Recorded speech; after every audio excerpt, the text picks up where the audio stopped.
जब से पवन सिंह एंट्री मारे हैं तब से काराकाट सीट हॉट सीट बन चुका है।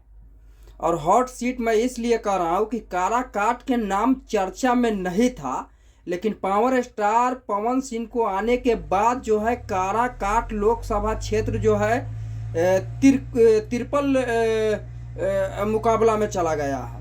और हॉट सीट इसलिए बन गया है कि पूरा देश में अभी काराकाट लोकसभा क्षेत्र को चर्चा हो रहा है।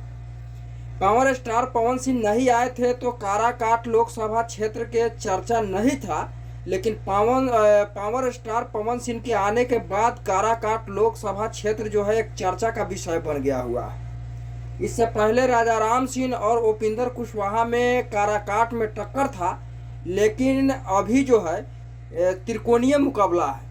और अभी पवन सिंह और उपेंद्र कुशवाहा का बीच जो है जोरदार टक्कर होगा। और टक्कर मैं इसलिए कह रहा हूँ कि पवन सिंह 23 तारीख को काराकाट में एंट्री मारने वाला है।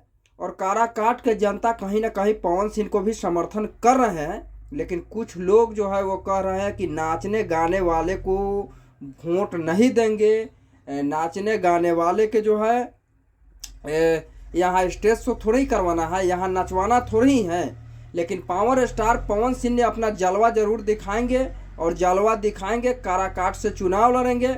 और पवन के समर्थन में खेसारी भी उतरे हैं, मनीष कश्यप भी उतरे हैं, गुंजन सिंह भी उतरे हुए हैं। सभी के सभी जो है ये निर्दलीय पार्टी लोग जो भी है, खेसारी के छोड़ के, खेसारी लाला भी निर्दलीय में नहीं है तो उनको मैं नहीं कह सकता हूँ, लेकिन जो लोग भी निर्दलीय हैं, निर्दलीय अपना अपना प्रचार जो है, प्रचार प्रसार निर्दलीय में मिलकर कर रहे हैं। ना इन लोगों के लिए कोई हेलीकॉप्टर उतरेगा, ना कोई प्रधानमंत्री उतरेगा, ना कोई स्टार प्रचारक है। इन लोगों को सभी स्टार प्रचारक जनता है और जनता पर इन लोगों को भरोसा है। इन लोगों ने चुनाव लड़ रहा है। बाकी काराकाट के जनता से मैं नम्र निवेदन करूंगा कि please power star Pawan Singh को आप लोग वोट देकर जिताइए, विकास होगा। ये मैं ज़रूर कहूँगा। पार्टी के नाम पे विकास नहीं होता है, लेकिन निर्दलीय नेता अगर उतरेगा तो विकास होगा। जय हिंद, जय भारत।